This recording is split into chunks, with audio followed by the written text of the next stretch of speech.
Guys, it's 2026 already, and somehow January has come and gone. And now we're in February. Before you know it, we'll blink and it will be 2027. A year that won't just be another calendar flip, but a year that will decide who leads Nigeria next. And that's why what just happened in the Senate this week is not a small gist at all. It is not just grammar about Clause 60 and subsection 3. It's about how your vote travels from your polling unit to the final result. But first, let's set the stage. I'm Margaret Isazua, and there's the ASO This Happened. Here we discuss some of the conversations that made a buzz this week. Now guys, let's talk about what actually happened. So, the Nigerian Senate has approved the electronic transmission of election results, the INEC result viewing portal, popularly known as IReV. But, and this is where the conversation gets interesting, they also approved manual collation as a backup if technology fails. Now guys, this decision came after days of public outrage, protest, pressure from civil society groups, youth movements, and opposition figures who feared lawmakers were weakening electoral safeguards ahead of the 2027 general elections. Now, so in what many described as a dramatic reversal, the Senate revisited a controversial clause in the Electoral Act Amendment Bill 2026. Now, under the revised provision, presiding officers at polling units are required to electronically transmit results to the IReV portal after voting and documentation are completed. However, if electronic transmission cannot happen due to network issues or communication failure, the physical result sheet known as Form EC8A becomes the primary basis for collation and declaration. In simple terms, electronic transmissions first and then manual results if tech fails. This is a typical Plan A and Plan B situation. Now guys, during plenary, Senate President Godswill Akpabio put the amendment to a voice note, urging senators who disagreed to challenge it formally. He explained the motion was meant to reverse an earlier Senate decision on Section 60, subsection 3, the same section that triggered nationwide backlash. Now, reading the clause, he clarified that results must be transmitted electronically after the result sheet is signed and stamped and countersigned by party agents where available.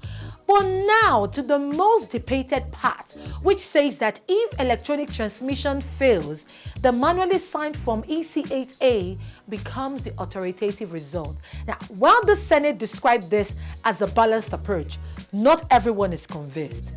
Opposition parties and civil society organizations argue that allowing manual results to override electronic ones could weaken transparency, especially in areas with poor network coverage. Inside the Senate chamber itself, things got heated though. There were shouting matches, points of order, procedural arguments. In fact, tension escalated when a revised clause removed the phrase real-time transmission and replaced transmission with transfer.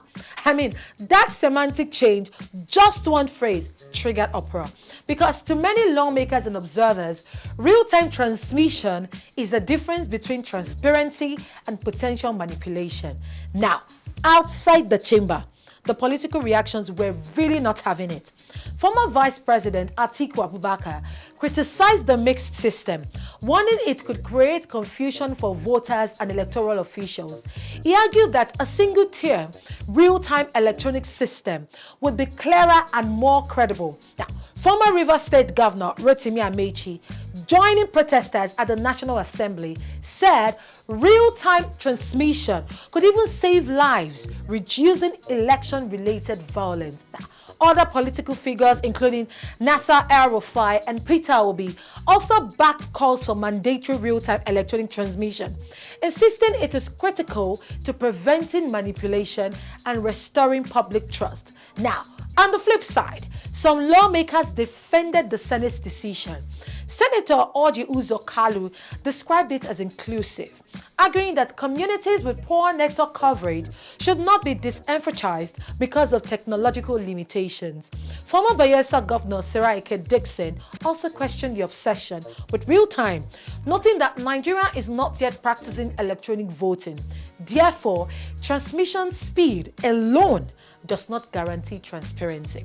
So guys, it's clear that this debate is not black and white.